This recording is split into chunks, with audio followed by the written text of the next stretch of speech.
ইরানে চলমান বিক্ষোভ শুরু হয়েছিল মূলত তীব্র অর্থনৈতিক সংকটকে কেন্দ্র করে। ধীরে ধীরে সেই আন্দোলন রূপ নেয় সরকার বিরোধী ও সরকার পতনের দাবিতে।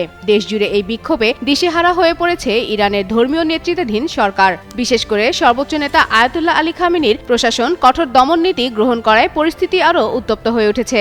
এমন উত্তপ্ত পরিস্থিতির মধ্যেই বিস্ফোরক মন্তব্য করেছেন যুক্তরাষ্ট্রের সেনাবাহিনীর অবসরপ্রাপ্ত কর্নেল ডগলাস ম্যাকগ্রেগর।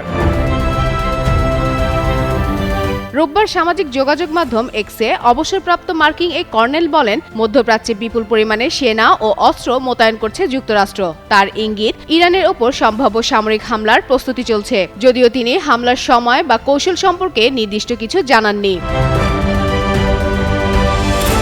সামরিক ও রাজনৈতিক বিশ্লেষকদের মতে ম্যাকগ্রেগরের বক্তব্য নিছক ব্যক্তিগত নয়। এটি খামেনি প্রশাসনের জন্য একটি পরোক্ষ সতর্কবার্তা হতে পারে, যাতে সরকার আন্দোলন দমনের নামে ব্যাপক রক্তপাত না ঘটায়। বিশ্লেষকরা মনে করছেন, ইরানের ভেতর অস্থিরতা ও আন্তর্জাতিক চাপ একসঙ্গে দেশটিকে আরও জটিল পরিস্থিতির দিকে ঠেলে দিচ্ছে, যা পুরো মধ্যপ্রাচ্যের নিরাপত্তার জন্য বড় ঝুঁকি হয়ে উঠতে পারে।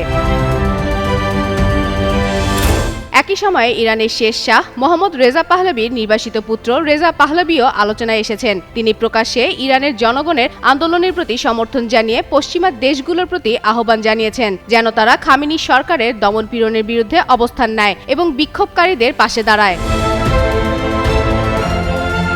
এদিকে লাগামহীন মুদ্রাস্ফীতি, ইরানি মুদ্রার রিয়েলের ভয়াবহ অবমূল্যায়ন এবং নিত্য প্রয়োজনীয় দ্রব্যের ঊর্ধ্বগতিতে সাধারণ মানুষের জীবন দুর্বিষহ হয়ে উঠেছে।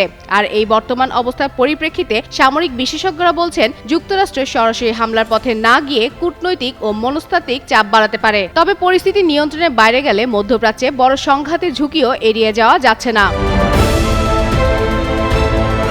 ফাতেমা ফাতে চান, যুগান্তর নিউজ।